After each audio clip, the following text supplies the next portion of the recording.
SP থেকে IG হতে বারবার প্রশিক্ষণ দিতে হয়।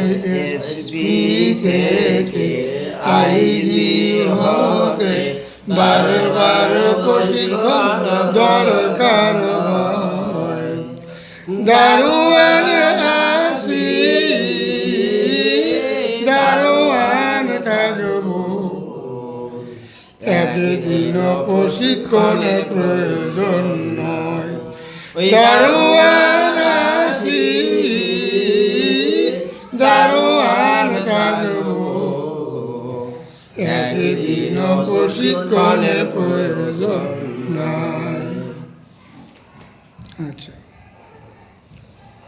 অর্থাৎ কেউ যদি বড় হতে চায় তাকে প্রশিক্ষণ নিতে হবে বারবার। আর যদি কেউ প্রশিক্ষণ না নেয়, দারোয়ান আছে দারোয়ানই থাকবে, একদিনও তার প্রশিক্ষণের প্রয়োজন নাই।